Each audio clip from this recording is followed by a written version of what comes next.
Hello and welcome to my YouTube channel. मैं ज्योति शर्मा आपका नौवीं का क्लासेस में स्वागत करती हूँ। तो बच्चों, आपको मैंने पिछले लेक्चर में हिंदी भाषा का विकास पढ़ाया था। मुझे आशा है आपको अच्छे से समझ में आया होगा।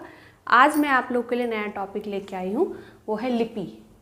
ठीक है, तो ये लिपि को हम विस्तार से पढ़ेंगे। उसके बाद हम देवनागरी लिपि तक जाएंगे। देवनागरी लिपि की विशेषताएँ, उसमें गुण, उसके दोष और उसमें होने वाले सुधार के बारे में हम विस्तार से चर्चा करेंगे। ठीक है, तो अपना टॉपिक शुरू करने से पहले मैं 1 मिनट आपका लूँगी। मैं कहना चाहती हूँ कि जिसने अभी तक मेरे चैनल को सब्सक्राइब नहीं करा है वो प्लीज़ मेरे चैनल को सब्सक्राइब करें, लाइक करें, शेयर करें और कमेंट ज़रूर करें। ठीक है, और मेरे 2 मंत्र याद रखें। वो क्या है?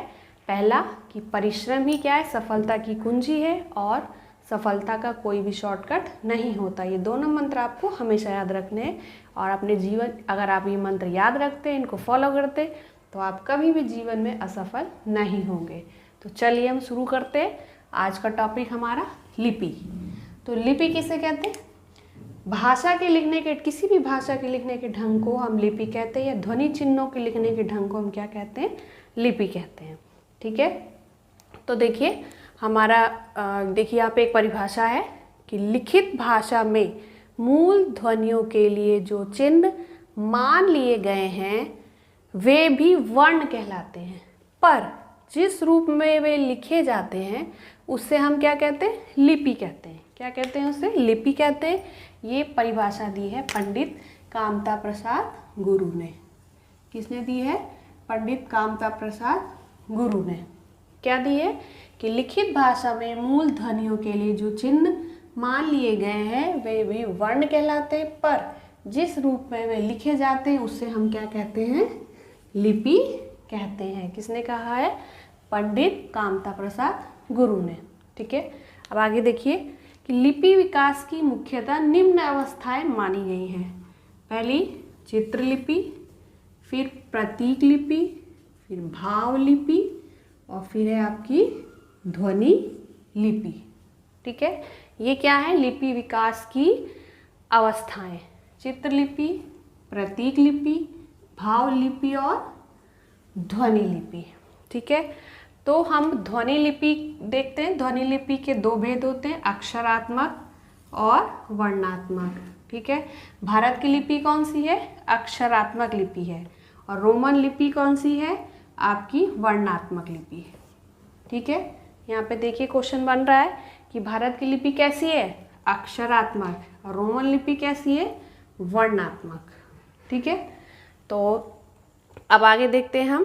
प्राचीन भारतीय लिपि 3 भाग, प्राचीन भारतीय लिपि के 3 रूप देखने को मिलते हैं। पहला है आपका सिंधु घाटी की लिपि, फिर खरोष्टी और फिर ब्राह्मी लिपि। ठीक है, प्राचीन भारतीय लिपि के कितने रूप देखने को मिलते हैं? 3। सिंधु घाटी की लिपि, खरोष्टी और ब्राह्मी लिपि। ठीक है, तो यहाँ पे भी आपका क्वेश्चन बन रहा है कि प्राचीन भारतीय लिपि कितने रूप मिलते हैं देखने को? 3। सिंधु घाटी की लिपि, खरोष्टी लिपि और ब्राह्मी लिपि। तो सिंधु घाटी लिपि क्या है? देख, सिंधु घाटी लिपि को डिरिंजर महोदय ने क्या है? ट्रांजिशनल स्क्रिप्ट कहा है। क्या किया है? डिरिंजर महोदय ने सिंधु घाटी लिपि को क्या कहा है? ट्रांजिशनल स्क्रिप्ट का नाम दिया है, जिसका अर्थ होता है भाव ध्वनि मूलक लिपि। किसने कहा है ये? डिरिंजर महोदय ने सिंधु घाटी की लिपि को क्या कहा है उन्होंने? Transitional script. इम्पॉर्टेंट पॉइंट है ये। दूसरा देखिए, खरोष्टी लिपि जो होती है आपकी, ये दाएं से बाएं लिखी जाती है। खरोष्टी लिपि क्या है? देखिए आपकी दाएं से बाएं लिखी जाती है। देवनागरी लिपि कैसे लिखते हैं? हम बाएं से दाएं लिखते हैं। और खरोष्टी लिपि कैसी है? दाएं से बाएं लिखी जाती है। ठीक है, फिर देखिए ब्राह्मी लिपि के जो प्राचीनतम नमूने हैं वो बस्ती जिला कहाँ है आपका? उत्तर प्रदेश में प्राप्त पिपराला के स्तूप में, तथा अजमेर कहाँ है आपका? राजस्थान में अजमेर जिले के वड़ली गांव के शिलालेख में मिले हैं। ये इम्पोर्टेंट पॉइंट्स हैं, ठीक है। कि सिंधु घाटी लिपि को निरंजन महोदय ने ट्रांजिशनल स्क्रिप्ट कहा है, इंपॉर्टेंट पॉइंट। खरोष्ठी लिपि कैसे लिखी जाती है, दाएं से बाएं लिखी जाती है, ठीक है। और देवनागरी लिपि जो है हम बाएं से दाहिनी ओर लिखते हैं। और ब्राह्मी लिपि के प्राचीनतम नमूने बस्ती जिले में, बस्ती जिला कहाँ है, उत्तर प्रदेश में, प्राप्त पिपराला के स्तूप में तथा अजमेर जिले के वडली गांव के शिलालेख में मिले हैं। और अजमेर कहाँ है आपका, राजस्थान में, ठीक है। तो इतना आपको अच्छे से समझ में आ गया होगा। चलिए अब हम ब्राह्मी लिपि पढ़ते हैं।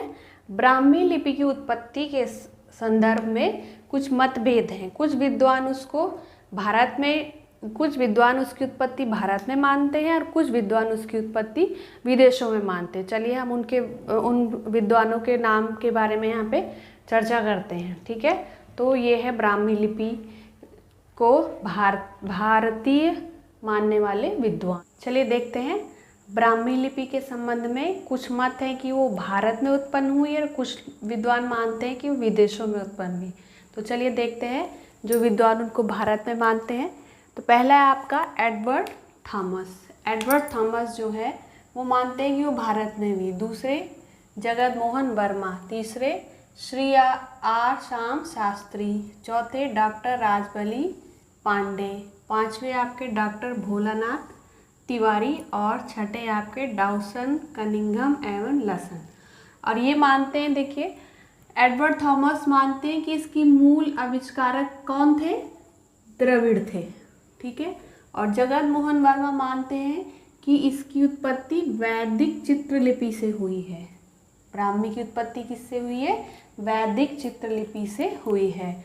और श्री आर श्याम शास्त्री मानते हैं कि इसकी उत्पत्ति हुई है सांकेतिक चिन्हों से, ठीक है। और डॉक्टर राजबली पांडे मानते हैं कि इसकी उत्पत्ति हुई है सिंधु घाटी की लिपि से। ये इम्पोर्टेंट है बहुत।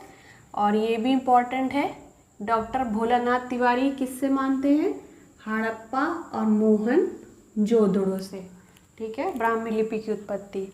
और डाउसन कनिंघम और लसन मानते आर्यों की पुरानी चित्रलिपि से ब्राह्मी लिपि की उत्पत्ति हुई है। तो इसमें इम्पोर्टेंट है आपका ये डॉक्टर राजबली पांडे और डॉक्टर भोलानाथ तिवारी, ठीक है। इसको अच्छे से आप लोग एक दो बार पढ़ लीजिएगा तो आपको दिमाग में बैठ जाएगा। और दूसरा देखिए ब्राह्मी लिपि की उत्पत्ति जो किससे मानते हैं, विदेश में मानते हैं। उनमें जो विद्वान हैं डॉक्टर अल्फ्रेड मूलर, जेम्स पिंसेप और सेनार्ड, ये मानते हैं कि यूनानी या फोंसी से उत्पन्न हुई है ये ब्राह्मी लिपि। दूसरा डॉक्टर बूलर, डॉक्टर डेविड टिरिंजर, ये मानते हैं कि ये उत्तरी सामी से उत्पन्न हुई है, ठीक है। अगला टेलर, डीके और कैनन, ये मानते हैं कि इनके ब्राह्मी की उत्पत्ति दक्षिण सामी से हुई है। फिर वेबर है, बेनफे है, जेंसन है, ये मानते हैं कि फोनीशिया से इनकी उत्पत्ति, ब्राह्मी की उत्पत्ति हुई है। तो ये बहुत इंपॉर्टेंट पॉइंट है, आप लोग इनको जरूर दोबारा सुनिएगा, आपको दिमाग में बैठ जाएगा, ठीक है। अब अगला देखिए ब्राह्मी लिपि का विकास, ठीक है। हम पढ़ेंगे अब ब्राह्मी का विकास। देखिए ब्राह्मी का विकास दो रूप में, दो शैलियों में विकसित हुई है, दक्षिणी शैली और उत्तरी शैली। कौन सी, दक्षिणी शैली और ये है उत्तरी शैली।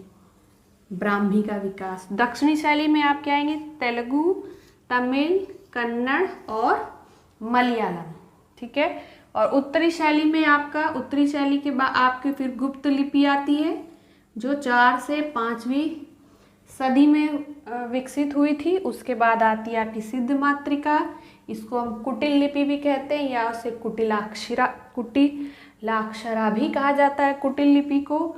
इससे आपकी विकसित हुई देवनागरी 9वीं सदी में और शारदा हुई 10वीं सदी में, ठीक है। तो ये ब्राह्मी लिपि का क्या है, विकास है आपका। दो शैली, दक्षिणी शैली और उत्तरी शैली। दक्षिणी शैली में आएगा आपका तेलुगु, तमिल, कन्नड़ और मलयालम, वेरी इंपॉर्टेंट। ये बहुत इंपॉर्टेंट क्वेश्चन है। और दूसरा उत्तरी शैली में आएगा आपके बाद हुई आपकी गुप्त लिपि जो 4 से 5वीं सदी में, ये भी इम्पॉर्टेंट है। और उसके बाद आया आपकी सिद्ध मातृका जिसे हम कुटिल लिपि भी कहते हैं या इसे कुटिलाक्षरा भी कहा जाता है, ये भी बहुत इंपॉर्टेंट है।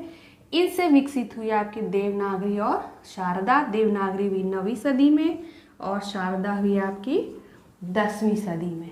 ठीक है, अब हम पढ़ते हैं देवनागरी लिपि। ठीक है, तो देवनागरी लिपि के नाम में ही बहुत सारे क्या है, मतभेद है।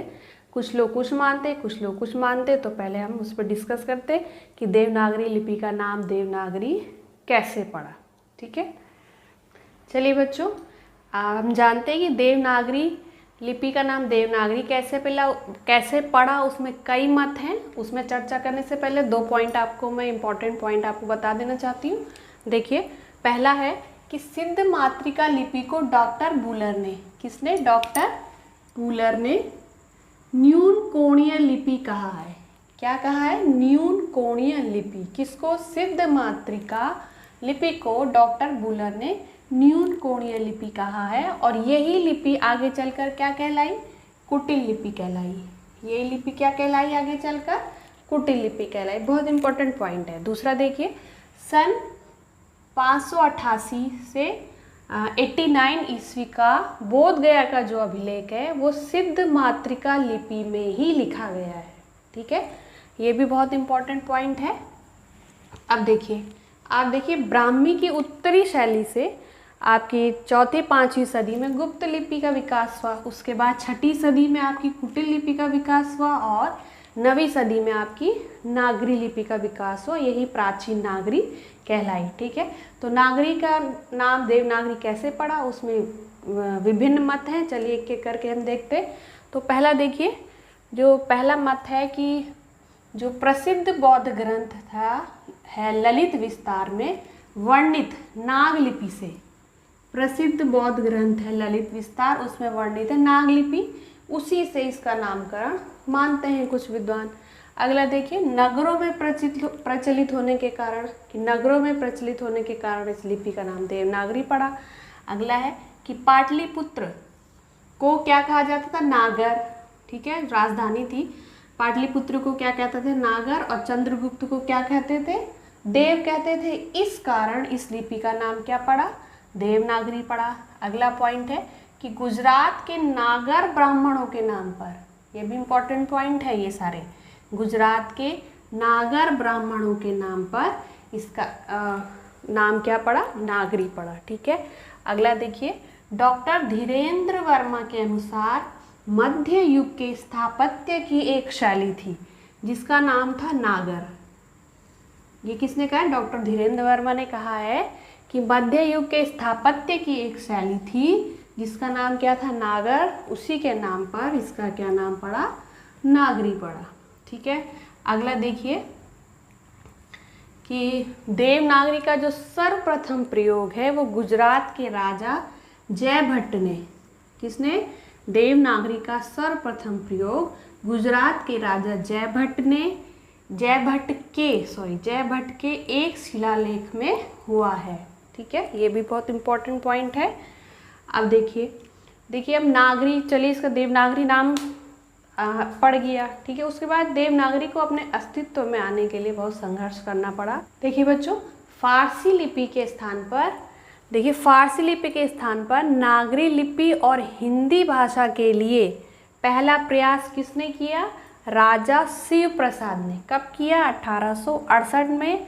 और उनके लिपि संबंधी प्रतिवेदन, बहुत इंपॉर्टेंट, वेरी इंपॉर्टेंट है, memorandum code character in the upper province of India से आरंभ हुआ। ये किसका प्रतिवेदन है, memorandum code character in the upper province of India, किसका प्रतिवेदन है, राजा शिव प्रसाद का। कब दिया उन्होंने, 1868 में।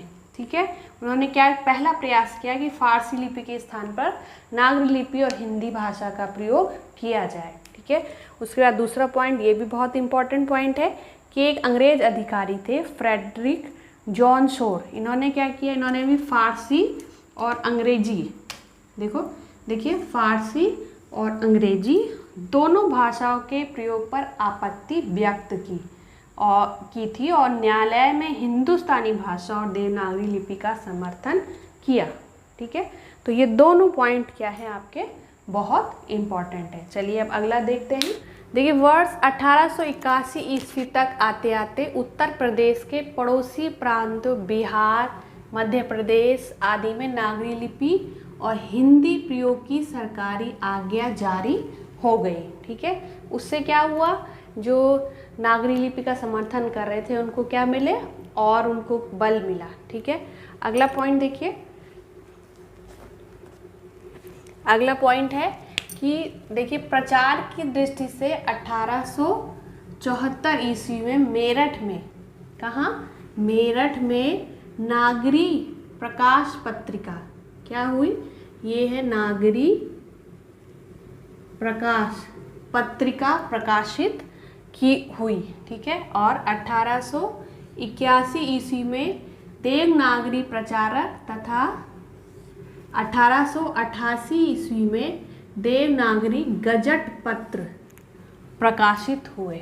ठीक है, देखिए कितने सारे देवनागरी में पत्र है और पत्रिकाएं प्रकाशित हो रही हैं, इससे देवनागरी का क्या हो गया, प्रचार प्रसार हुआ। देखिए ध्यान से इसको देखिए, प्रचार की दृष्टि से 1874 में मेरठ में नागरी प्रकाश पत्रिका प्रकाशित की गई, वेरी इंपॉर्टेंट पॉइंट, और 1881 ईस्वी में देवनागरी प्रचारक तथा 1888 ईस्वी में देवनागरी गजट पत्र प्रकाशित हुए, जिससे क्या हुआ, देवनागरी लिपि का प्रचार प्रसार हुआ। उसके बाद देखिए 1893 ईस्वी में अंग्रेज सरकार ने क्या किया कि जो भारत की भाषाएं, जितनी भी भारतीय भाषाएं हैं, उन सब के लिए क्या बोला उन्होंने कि रोमन लिपि अपनाइए। क्या क्या उन्होंने जोर दिया कि कब, 1893 ईस्वी में अंग्रेज सरकार ने भारतीय भाषाओं के लिए रोमन लिपि अपनाने का प्रश्न खड़ा कर दिया, जिसका भारत में कड़ा विरोध हुआ। ठीक है, जिसकी क्या हुआ, तीव्र विरोध हुआ। ठीक है, फिर उसके बाद 1893 ईस्वी में नागरी प्रचारणी सभा काशी की स्थापना की गई। क्यों की गई, इसी देवनागरी के प्रचार प्रसार के लिए, हिंदी के उत्थान के लिए क्या किया गया, 1893 में नागरी प्रचारणी सभा काशी की स्थापना की गई। और इसका उद्देश्य क्या था, इसका उद्देश्य था कचहरी में नागरी लिपि का प्रवेश कराना। ठीक है, क्योंकि उसमें फारसी और अंग्रेजी में ही काम होता था, तो उनका उद्देश्य क्या था, नागरी प्रचारणी सभा काशी का उद्देश्य था कि कचहरी में नागरी लिपि का हम क्या कराएंगे, प्रवेश कराएंगे। ठीक है, और तब उन्होंने क्या किया, इस सभा ने क्या किया कि एक नागरी कैरेक्टर नामक एक पुस्तक लिखी इन्होंने अंग्रेजी में। किसमें लिखी, एक पुस्तक इन्होंने अंग्रेजी में तैयार की। कौन सी, नागरी कैरेक्टर, ये बहुत इंपॉर्टेंट है। नागरी कैरेक्टर नामक एक पुस्तक अंग्रेजी में तैयार करी, किसने, ये नागरी प्रचारणी सभा काशी में। ठीक है, इन्होंने नागरी कैरेक्टर नामक एक पुस्तक तैयार करी अंग्रेजी में। उसमें क्या लिखा गया, उसमें लिखा गया कि जो सभी भारतीय भाषाएं हैं, सभी भारतीय भाषाओं के लिए जो रोमन लिपि पे जोर दिया जा रहा है, उस रोमन लिपि की अनुपयुक्तता पर उन्होंने प्रकाश डाला। ठीक है, इस पुस्तक पर क्या लिखा गया है, नागरी कैरेक्टर पे, कि जो ये भारतीय भाषाएं हैं, जितनी भी भारतीय भाषाएं हैं, उनके लिए जो रोमन लिपि अंग्रेज सरकार कह रही है कि रोमन लिपि में होना चाहिए, वो क्या है, बिल्कुल उपयुक्त नहीं है। उसकी उपयुक्तता पर उन्होंने प्रकाश डाला।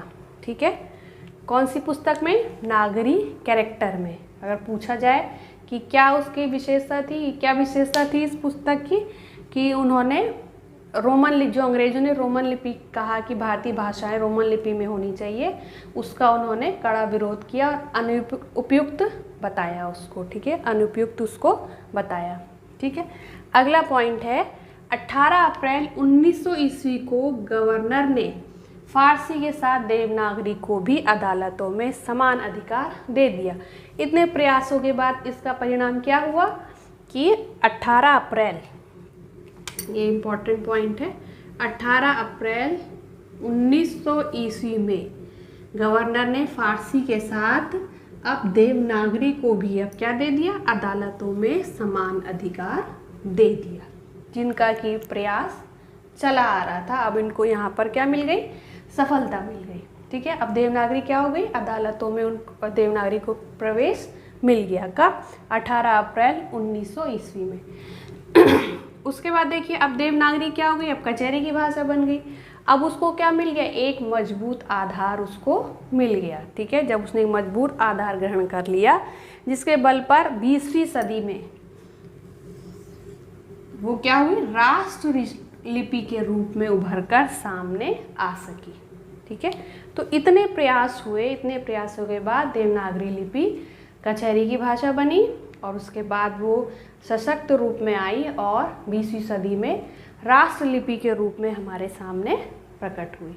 ठीक है बच्चों, आपको अच्छे से समझ में आया होगा। आज के लेक्चर में इतना ही। तो अगर आपको मेरा लेक्चर पसंद आया है तो प्लीज़ मेरे चैनल को लाइक करिए, शेयर करिए, सब्सक्राइब करिए। ओके, अंत में मैं इतना ही कहूँगी कि आप सब अपने जीवन में और अपनी परीक्षाओं में सफल होएं। Thank you, good bye.